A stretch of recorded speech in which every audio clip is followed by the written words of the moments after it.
위덕왕은 아좌태자에게 왕위를 물려주지 못하고 세상을 떠났습니다. 동생 희해왕은 권력을 찬탈하면서 아좌태자는 물론 그 형제들 대부분을 살해했을 겁니다. 그런데 이때 구살생으로 목숨을 건지고 도망나온 왕자도 있었을 것으로 추정되고 있는데요. 마도 캐고 막노동도 하며 간신히 살아갔겠죠. 조정엔 다시금 내분이 일어났고, 이 과정에서 기존의 아좌태자를 따르던 무리들이 법왕을 살해하면서 위덕왕의 뒤를 이을 왕자를 찾았고, 이 서동이 추대돼 왕위에 오른다는 겁니다.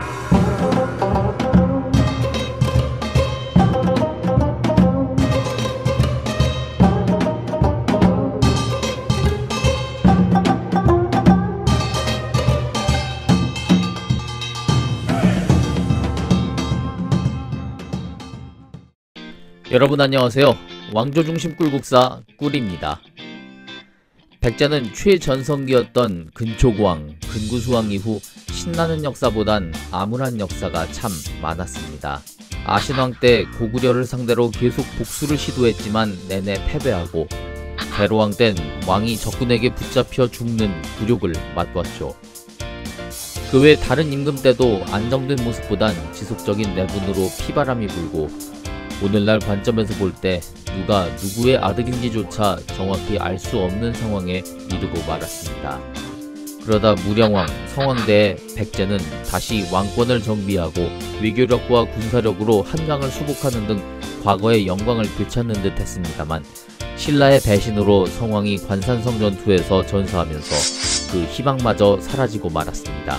어쩌면 과거 아신왕, 대로왕 때보다 더욱 쓰라린 역사가 이 성왕의 전사 아닐까 싶은데요.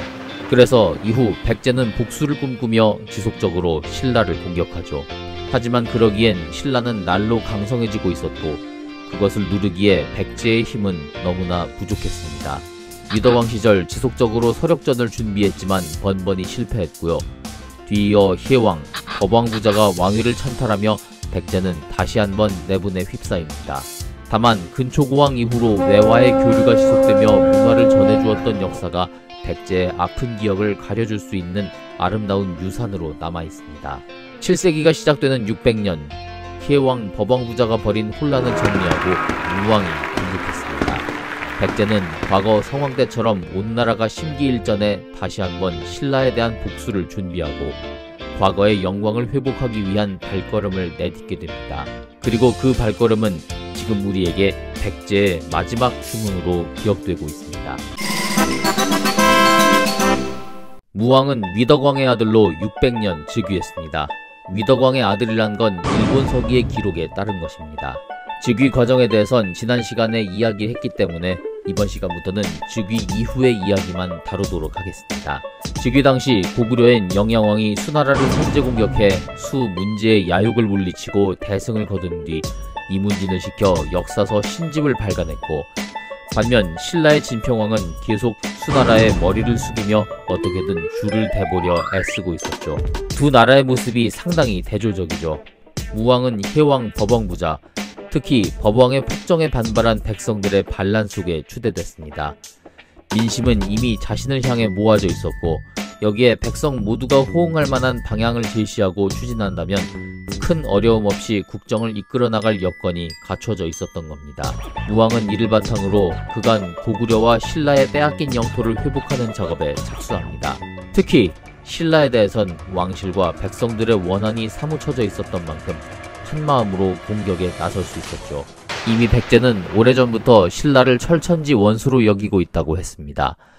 관산성 전투 때 한강을 잃은 것을 시작으로 위덕왕 때 여러 번 신라에 대해 서력전을 감행했지만 모두 실패로 끝났죠.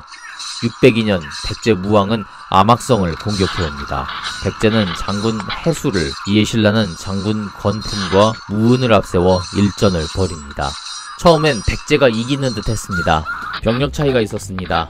이때 백제는 4만 명, 반면 신라는 기병 수천이었죠. 5배에서 10배 정도로 백제가 월등히 우세했죠. 각각의 지휘관은 해수, 이곳은 건품과 무은이었습니다. 하지만 해수의 군대가 이 암악성을 포위하자 아예 신라군이 인근의 소타, 외석, 천산, 옹잠 등의 성을 쌓고 백제 땅으로 치고 들어갔죠. 이에 백제 역시 이 네 성들을 공격 공격했습니다. 육군 보병 전술에 의하면 수적으로 상대에 비해 열세일 땐 이렇게 신라처럼 여러 곳으로 흩어져 공격하는 게 기본입니다. 군사가 적었던 신라의 전술이 백제에게 먹혀들었고 해수는 이들에게 밀려 선산 서쪽 소택지까지 숨어들어 군사를 숨겨놓고 상대를 급습하기 위해 기다렸습니다. 그러니까 이번에는 신라의 장수였던 건품과 무은이 해수의 전술에 말려들어 복병을 맞고 우왕좌왕하는 처지가 됐죠. 그러나 무은이 위기에 처했을 때 무은의 아들 귀산과 소장 추왕이 목숨을 걸고 싸워 아버지 무은을 구하고 전사하면서 신라군의 사기가 올라가죠. 사기가 오른 신라군은 백제군을 막아내는 걸 넘어서 오히려 성을 쌓고 백제 땅을 공격하기까지 했습니다. 결국 백제군은 패하고 맙니다. 그런데 백제가 물러가고 나니 숨 돌릴 틈도 없이 이번엔 고구려가 쳐들어옵니다. 바로 백제와의 전투를 치른 이듬해였죠. 삼파전이란 바로 이런 겁니다. 어쨌든 지금 신라, 자긴 혼자인데 적 둘을 상대로 싸워야 하는 겁니다. 이 기회를 놓치면 안 되겠죠. 어차피 상황은 4편 4편 없는 3파전이고 나 빼고 다른 애들 둘이 싸우고 있으면 이때가 외침을 맞고 다음 전쟁을 준비할 절호의 기회인 겁니다. 무왕은 신라의 침입에 대비해 605년 2월 각산성을 쌓는데 아니나 다를까 반년 만에 신라가 이 각산성 동쪽을 공격해왔고 백제는 이 성 덕분에 신라군을 막아낼 수 있었습니다. 한편 605년엔 백제를 다시 한번 치려고도 했죠. 이러는 사이 중국엔 다시 한번 큰 변화가 일어납니다. 수나라를 세운 문제가 죽고 그의 아들 양제가 황위에 오릅니다. 마침 수나라는 양제 등극 이후 지속적으로 고구려의 조공을 요구하고 있었습니다. 하지만 고구려가 절대 머리를 숙일 리가 없죠. 양제가 등극 직후에 잠시 내치에 신경을 썼지만 결국 두 나라는 다시 맞붙을 운명이었습니다. 자, 제일 다급한 건 신라입니다.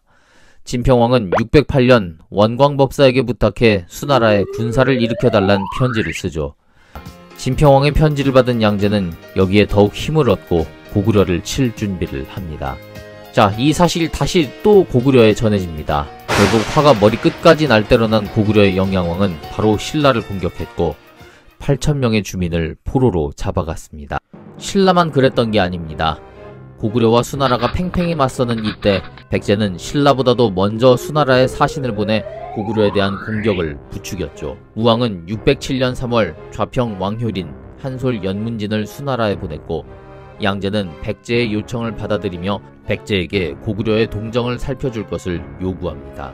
당연히 이 소식이 고구려에 전해지고요. 앞서 신라 공격한 거 보셨죠? 수나라에 사신 보낸 신라에 대해 고구려가 강력히 응징했는데요. 야비한 짓을 한 백제 역시 고구려의 응징을 결코 피할 수 없었습니다. 신라 공격에 실패한 영양왕은 4년 뒤 백제의 송산성을 공격하지만 역시 성공하지 못했습니다. 대신 백제 백성 3,000명을 압송해갔죠. 훗날 고구려가 다시 수나라와 싸우게 될 때 이들과 내통하던 백제가 군사를 동원해 후미를 치지 않을까 하는 염려에서 그 백성들을 압송한 것이었습니다. 고구려는 수나라의 협박은 물론 백제, 신라의 외교전에도 결코 말려들지 않았습니다. 여기서 양제는 고구려 사신에게 영양왕에게 가서 자신에게 입주할 것을 전하라며 협박하죠. 이 이야기를 전해들은 영양왕, 수양제의 요구 따위는 가볍게 묵살해버립니다. 그리고 수나라와의 전쟁 준비를 위해 607년과 608년 차례로 백제와 신라를 쳐서 남쪽의 안정을 취하는 것이죠. 오히려 남쪽 지역 평정을 위한 명분으로 활용한 것이죠. 하지만 무왕의 외교전은 계속됩니다. 고구려로부터 침공을 당한 이듬해 다시 한번 수나라에 사신을 보내고 이에 양제는 백제는 물론 외해까지 사신을 보내 고구려 침략 문제를 논의합니다. 611년 4월 양제는 탁군의 군사를 집결시킨 뒤 이듬해 1월 직접 군사를 이끌고 고구려를 침공합니다. 이때 수나라의 군대는 113만 3,800명. 현재 우리나라 군대보다도 2배가 넘는 수치입니다.